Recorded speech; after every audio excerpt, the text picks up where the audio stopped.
옛날에 빽빽이라고 해가지고 CAT, cat, CAT, 고양이 이렇게 단순히 스펠링을 이제 나열을 하고 많이 외우고 당장 효과가 있는 것 같지만 중장기적으로 봤을 때 굉장히 좀 악영향을 미치는 좋지 않은 그리고 효과도 별로 없는 방법이다. 당장 티가 안 나더라도 고등학교쯤 가가지고 혹은 중학교 중반쯤 지나서 지쳐버리면 그 애가 어떤 좋은 학원에 있더라도 애는 또 영어에 이제 지쳐가지고 단절돼 버리거든요. 그런 식으로 이제 멈춰가지고 영포자들이 굉장히 많이 발생합니다. 그래서 그런 걸 좀 걷어내시고 한국에서는 그걸 진득하게 홍콩 후짜! 안녕하세요, 반갑습니다. 홍콩TV라는 채널에서 영어를 가르치고 있고 EBS 18년차 교재를 한국에서 가장 많이 쓰고 있는 영어교육 전문가 헌공쌤이라고 합니다. 반갑습니다. 학생들이 가장 어려워하는 3대장 하게 되면 영어 단어, 그 다음에 영문법, 독해 이렇게 되는데 그 중에 가장 안타까운 게 영단어인 것 같아요. 옛날에 깜지, 빽빽이라고 해가지고 CAT, cat, CAT, 고양이 이렇게 단순히 스펠링을 이제 나열을 하고 한글 뜻을 이렇게 배치하는 식으로 많이 외우고 그렇게 한 다음에 이제 테스트를 보는 거 하잖아요. 그죠? 당장 효과가 있는 것 같지만 요즘 영어에서 중장기적으로 봤을 때 굉장히 좀 악영향을 미치는 좋지 않은 그리고 효과도 별로 없는 방법이다. 이렇게 말씀드리고 싶습니다. 사실 예전같이 리소스가 없던 시절에는 부모님이 영어를 좀 알고 자료를 좀 가져온다든지 아니면 부모님들이 티칭을 한다든지 이런 걸 해서 아이들이 올라가는 것들이 있었지만 요즘은 유튜브만 틀어도 영상이 진짜 많고 넷플릭스만 틀어도 원어로 된 것들이 굉장히 많은 컨텐츠 시대잖아요. 그렇기 때문에 뭔가 어떤 지식을 전달해줘가지고 아이들이 이제 영어라는 언어를 올려주는 것은 제가 볼 때 오히려 한계가 있고 잘못된 습관을 만들어주면 이제 아이들이 영어를 이제 거부하는 것도 좀 많다고 봐요. 그래서 결론은 부모의 영어 실력과는 상당히 저는 무관하다라고 좀 생각하고, 다시 말하면 환경을 잘 이렇게 조성하고 그 리소스를 어떻게 하면 아이가 규칙적으로 좀 시청을 하고 시청이 끝났을 때는 깔끔하게 또 일상으로 이 모국어 환경 속에서 또 이렇게 생활을 하는가, 환경이 제가 볼 때는 훨씬 더 중요하고 거의 그게 전부다 할 정도로 저는 거기에 부모님들이 올인해야 된다고 믿고 있습니다. 일단 환경이라고 하면 학군지, 나를 둘러싸고 있는 교육 인프라, 기관 이런 것들을 좀 생각할 수 있죠, 그죠? 장점은 뭔가를 하려고 했을 때 선택지가 많다는 거잖아요. 그건 굉장히 좀 장점이기는 하죠. 자, 근데 그게 또 독이 될 수도 있죠. 이것도 해봐야 될 것 같고 저것도 해봐야 될 거 하다 보면 감당은 이제 우리 아이가 해야 되는 거잖아요. 그래서 그런 나를 둘러싸고 있는 인프라 환경이라는 것도 있지만 결론은 이제 그 아이들이 기관을 갔다가 돌아와서 마지막에 이제 불 끄고 자는 최종 작은 환경은 집이죠. 가정이라는 환경을 들여다봤을 때 영어를 가정에서 했을 때도 이 오가닉하게 원어민처럼 잘하는 사례가 사실은 굉장히 잘하는데 굉장히 겸손한 그 부모님들과 아이들이 있습니다. 쉽게 말해 그 부모님들은 어떤 경우 많냐면 나는 그냥 영어 잘 못한다, 내가 못하니까 이렇던 자료나 리소스를 아이한테 꾸준히 오랫동안 했다든지, 아니면 본인과 본인 옆에 이제 연대하는 어떤 부모님들의 어떤 커뮤니티 그 속에서 이제 서로 으쌰으쌰 해가지고 어릴 때부터 원서 읽기 하고 자막 없이 해가지고 영상 시청했더니 이 아이들이 좀 빨리 피는 애들도 있는데 인내를 했더니 초등학교 한 5학년, 6학년쯤 되니까 누가 봐도 원어민 바람이고 듣기 나는 것들도 아주 훌륭한 케이스죠. 그래서 제가 깜짝 놀랐어요. 물론 이제 그 친구들이 학원을 1도 안 다녔다 그런 친구들도 있고 그렇지 않은 친구도 있겠지만 공통점을 찾아보면 집이라는 위대한 환경 속에서 인풋, 노출을 아주 꾸준히 길게 해왔다라는 것은 확실히 말씀드릴 수 있어요. 부모님들이 영어를 공부하던 시절에는 스펠링 A 하나만 틀려도 막 손바닥 쫙 맞고 그러던 시절이었잖아요. 뭔가 하나 살짝 틀리면 엄단한다 이런 시대를 살았기 때문에 그 어떤 정확성에 대한 이 강박이 어마어마합니다. 그러다 보니까 아이들한테 어릴 때부터 이게 정확성, 그래도 좀 똑바로 잘 써야지, 똑바로 잘 쓰는 것까지 맞지만 그거를 이제 정확성을 확인하고 조금이라도 틀리면 아이들한테 면박을 주는 그런 이제 정확성 위주의 공부, 나아가서 그 공부했던 것을 다시 확인을 했는데 너가 틀렸어 라고 했을 때 아이한테 어떤 면박을 주다 보면 아이 입장에서 어떨 것 같아요? 영어 겁나 어렵네, 나는 뭐 좀 알아듣고 뭔가 대화하고 약간 이해한다고 생각하는데 조금이라도 틀리니까 혼나네, 너 앞으로는 더 어려울 건데 정신 차리라고 그러네. 그러다 보면 애들이 이제 언어의 즐거움이라고 할까요? 사실은 그 어떤 재미있는 컨텐츠를 전달하는 하나의 이제 언어일 뿐인데 아이들은 그거의 어떤 규칙에 대해서, 그리고 그 규칙만 있는 게 아니잖아요. 불규칙도 있잖아요. 그럼 그것들을 이제 아이가 나는 재밌으려고 했고 재밌는 캐릭터가 있고 내가 좋아하는 어떤 드라마가 있고 이래서 영어를 출발해서 쭉 나가려고 했는데 자꾸 엄마 아빠가 나 못한다고 하고 학원 갔더니 나 못한다고 하네. 그럼 애가 어떻게 될까요? 거부하죠. 요즘 모국어만 써도 재미있는 게 천지로 깔려있고 당장 자기는 좋아하는 거 다 할 수 있는데 외국어를 굳이 하려고 할까요? 재미도 없는데 스위치 꺼버리죠. 그럼 어떻게 돼요? 그 애들이 초 1, 2, 3 때까지 잘 쫓아왔던 애들이 초 한 4, 5, 6 사춘기 올라오고 대답도 안 하고 싫어하고 엄마 영어 하지 마 라고 하고 영어 거부를 하게 되는 겁니다.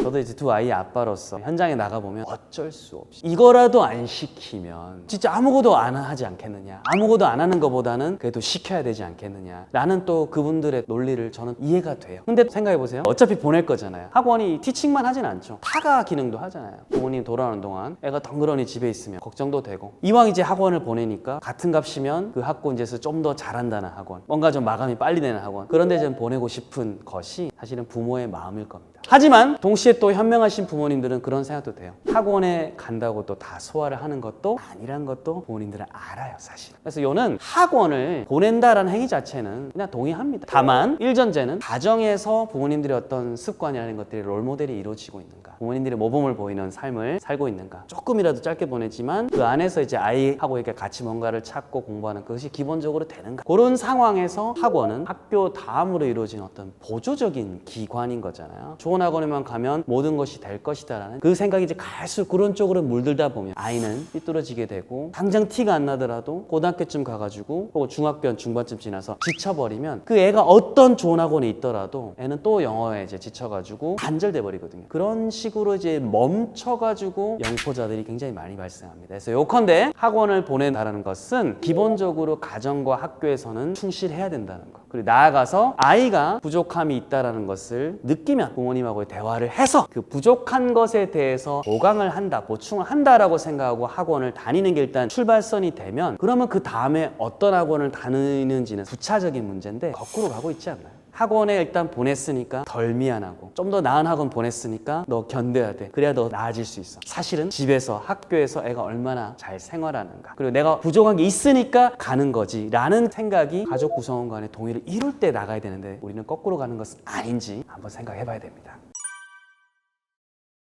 일단은 경험을 좀 많이 중시하는 집이었던 것 같아요. 그러니까 아이들 데리고 이동을 많이 하더라고요. 짧게 하면 도서관 가서 책 헌팅을 하자라고 하면 집을 출발해서 그 도서관으로 가는 여정이라고 할까요? 그 자체가 이미 아이한테는 신나는 거예요. 가서 책만 보는 게 아니라 좀 재미있는 다른 뭐 잡지들 볼 수 있고, 돌아오는 길에 또 떡볶이를 먹을 수 있고, 이 종합적인 경험 안에 원서라든지 이런 것들이 있었다. 그래서 영어라는 것을 굉장히 좀 자연스러운 노출의 대상으로 삼았던 집들. 그래서 그 부모님들이 겸손하다는 게 저희는 한 게 없어요 라는 말 하더라고요. 그러니까 한 게 없다는 말은 직접 가르치지 않았다라는 그 말을 굉장히 겸손하게 하더라고요. 왜냐하면 얼마나 그 공을 들였을까요? 그 아이를 만든 거잖아요. 그래서 기본적으로는 경험을 하면서 그 속의 영어를 좀 많이 녹이려고 했었다. 그리고 그 경험을 직접 하지 못할 때에는 집에서 원서라든지 영상을 가지고 이렇게 꾸준하게 해왔다라는 거. 그래서 여기서 또 한 번 그 사람들이 겸손하다는 거는 이걸 가지고 단시간에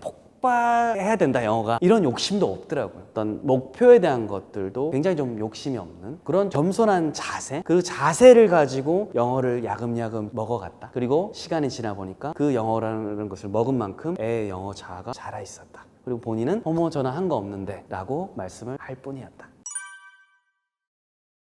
북유럽의 영어를 또 잘하는 강자 나라 중에서 핀란드 들어보셨잖아요. 그들의 교육적인 것을 좀 벤치마킹을 해본다면 그들은 공교육의 승리가 아닐까 많이 생각을 해요. 왜냐면 핀란드 교육하면 있을 것 같잖아요, 느낌이. 하지만 그들도 초등학교 3학년부터 이제 아이들이 영어 시작하거든요. 공교육의 승리라고 하기 좀 어려워요. 잘 보니까 그들은 이제 시청각 학습입니다. 그래서 TV를 틀면 어릴 때부터 영어로 나오는 거야. 걔들의 뽀로로는 영어를 쓰는 거지. 그러면 이제 영어에 대한 거부감이 없는 상황에서 TV를 틀어. 근데 또 거기서는 뉴스나 이런 것들이 다 영어로 나오는 거죠. 그럼 애들 입장에서는 캐릭터 심플하잖아요. 그런 것들을 이해를 하면서 가는 거기 때문에 사실 그 안에 있는 영상에서 비춰진 그런 것들을 보고 소리를 듣는다니까 한국에서도 사실은 똑같은 원리인 거죠. 어떻게 보면 굉장히 심플한 겁니다. 애가 자막이 없는 것을, 굉장히 쉬운 것을 그냥 맥락을 통해서 시청을 한다. 한다. 그거를 1년, 2년, 3년, 보통 저는 3년에서 5년은 보는데 냉정하게 지금 시청하시는 분들은 알 거예요. 한국에서는 그걸 진득하게 몇 개월도 하지 않으면서 결과는 굉장히 많이 바라는 이기적인 양태를 좀 보인다고 할 수 있는데, 이런 노출을 다양한 케이스를 해서 애가 팝송에 긁히든 디즈니에 긁히든 뭐에 걸히든 그것과 영어가 연결이 된다면 그때부터 쭉 길게 이어나가면서 고학년이 되면 학습을 좀 접목시킨다. 얘는 어쨌든 원어로 굉장히 오랜 시간 동안 영어 짬밥을 먹어왔기 때문에 당연히 원어민스러운 영어가 지표가 될 수밖에 없다, 이렇게 말씀드려요. 시기는 너무 어릴 때 3, 4세 이럴 때는 좀 그렇고, 우리말도 좀 알아듣고 애가 우리말로 티키타카가 되는 시점 돼서 만 5세, 6세 요때쯤 가서 사실은 영상을 보여줘도 저는 괜찮다고 생각하는데, 가장 중요한 건 요즘 다 폰 때문에 전쟁이잖아요. 그래서 그거를 이제 폰으로 보여주거나 아이가 조작하게 하는 순간 끝났다. 그렇게 하면 안 되죠. 아이가 조작을 하면 안 되고 반드시 이제 TV에 이렇게 연결해서 봐가지고 컨트롤을 부모님이 할 수 있는 상황, 그래서 분량보다는 사실은 컨트롤에서 시작을 해야 돼. 그러면 애한테 이제 보여주고 애가 좀 보면, 자 우리 이만큼 봤는데 시계 바늘이 저 정도 가게 되면 끝낼 거야. 왜냐면 우리 해야 될 일이 있기 때문인데, 그거 오케이 하면 계속 보는 거고 그렇지 않으면 볼 수 없어라고 굉장히 단호하게 잘 이렇게 해줘야 돼. 그럼 애가 오케이 하면 끝나기 전에 또 예고를 해줘야 됩니다. 갑자기 보고 있는데 시간 됐다고 뚝 끊어지면 애가 사람인지라 화가 나잖아요. 그래서 종료 한 5분쯤 되면 종료 5분 전이야 라고 예고령을 주고, 1분 전이면 1분 뒤면 또 끝나는 거야 하고는, 그 다음에 너가 끌 수 있겠어? 요게 사실은 영어 교육보다 더 우선시되는 미디어 교육인 거잖아요. 디지털 리터러시라고 하는데 애가 스스로 그거에 의존하지 않게 만드는 게 중요하죠. 그래서 재생을 해줌에 있어서 그리고 끝냄에 있어서 그거를 좀 잘 하게 된다면 애가 습관이 되잖아요. 그 다음부터는 한 에피소드 정해놓고 이거 20분짜리 에피소드라고 하면 20분짜리니까 딱 20분만 보는 것이고, 그 다음에 이제 애가 뭐 그거 좀 길어져서 2편 정도 한다면 40분, 그런 식으로 해서 보통 한 1시간 정도 왔다 갔다를 깔끔하게 시청을 하고 종료까지 할 수 있다라고 하면 베스트 오브 베스트입니다.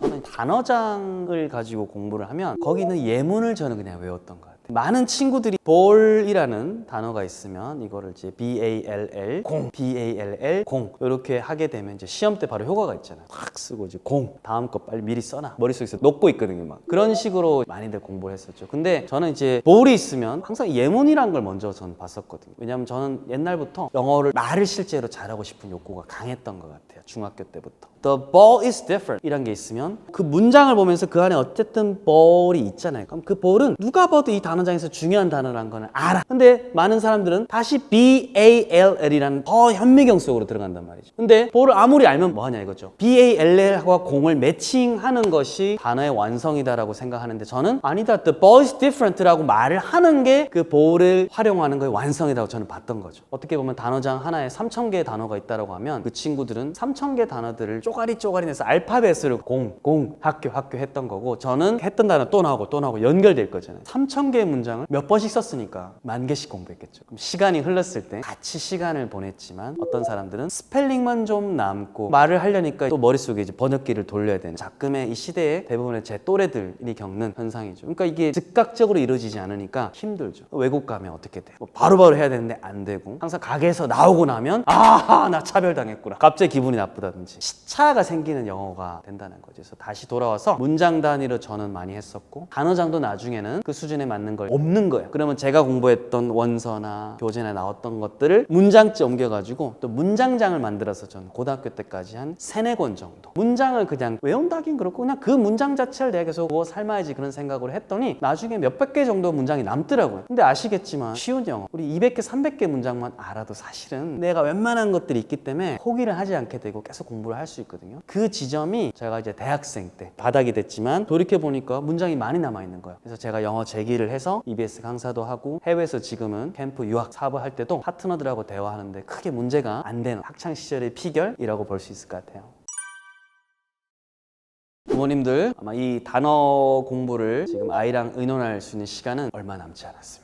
초등학교 한 고학년쯤이 제가 볼 때는 거의 마지막 시기라고 생각이 돼요. 그 이후에 가면 전문가를 찾아주십시오. 돌아와서 초등학교 고학년쯤 되면 이제 우리 흔히 말하는 중학교 단어장 하나 정도는 집에 갖고 옵니다. 갖고 오는데 일단은 선택을 할 때 아이와 함께 선택을 해 주십시오. 아이가 결국은 총대 메고 산능성을 올라야 되는 당사자인데 그런 거 없이 너는 여기 맞아 라고 던져주는 거 자체가 이미 의지가 좀 많이 꺾입니다. 첫 번째는 같이 선택을 하라, 서점에 가서. 두 번째는 선택을 할 때 아이한테 문장을 보고 너가 이 문장을 외우거나 영작할 수 있을 수준의 단어장을 골라라 라고 조언을 해 주셔야 됩니다. 단어만 보게 되면 이 단어장은 너무 쉬운데 다른 유튜버 전문가들 보니 50% 정도 모르는 단어일 때 선택해야 된다고 하는데 저랑 어프로치가 다른 거예요. 저는 문장 갖고 무조건 애가 뱉을 수 있어야 그게 아는 거기 때문에 단어는 사실은 한 페이지 10개 단어 중에서 한두 개밖에 모르는 게 없다라고 하더라도 문장을 봤을 때 애가 나 이거를 영작 시험을 본다고 하면 빡셀 것 같은데 라고 하면 그 단어장을 공부하면서 거기 있는 쉬운 문장들을 3,000개, 4,000개를 1년 동안이면 단어장 한 권이면 두세 번 돌리잖아요. 그죠? 그래서 그 쉬운 문장들을 1년 동안 3-4번 돌려가지고 한 10,000번씩 쓰면서 영어의 바다에 푹 빠지는 경험을 해야 된다고 생각하지 않습니까? 부모님들. 그래서 쉽더라 하더라도 영어 문장을 아이가 예문과 함께 공부할 수 있는 것들. 하루에 문장을 여러 번 봅니다. 저녁쯤 되면 단어 시험 볼 때 어떻게 하면 돼요? 거기 영어 문장 가리고 한글 문장 보고 영어로 옮기는 거 하는 거예요. 그게 단어 시험이에요. 애가 무서워할까요? 처음엔 그렇겠지. 하지만 그게 처음에 디폴트 값이면 합니다. 인간은 그렇게 하게 돼 있어요. 그리고 대신 채점을 부모님이 해가지고 으이구 이거 또 틀렸네 으이구 애를 이렇게 하면 안 되고 아이가 1차적으로 답지를 보고 채점하게 해주세요. 엄청 설레합니다.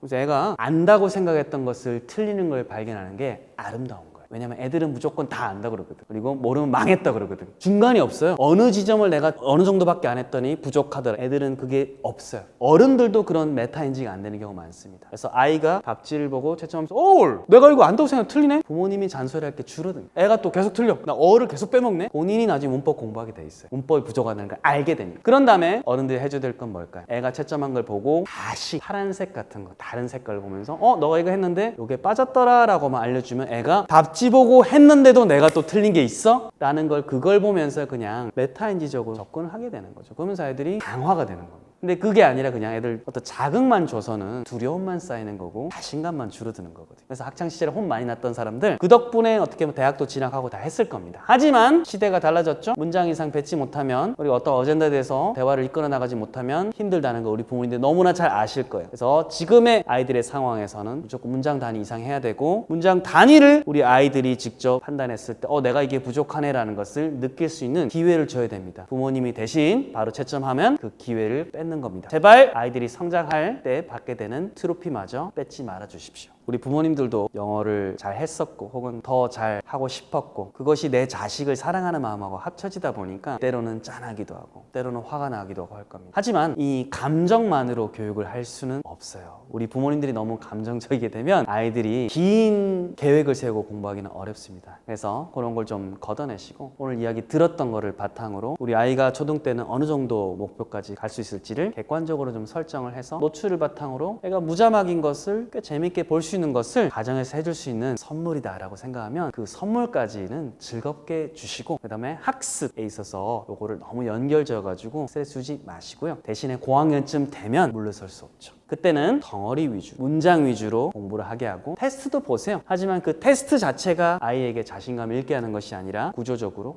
내가 이걸 모르네 라는 것을 일깨워주는 그런 테스트가 되게 하시면 일종의 실용영어, 입시영어 둘 다 잡을 수 있는 출발이 되지 않을까 잘하실 수 있습니다.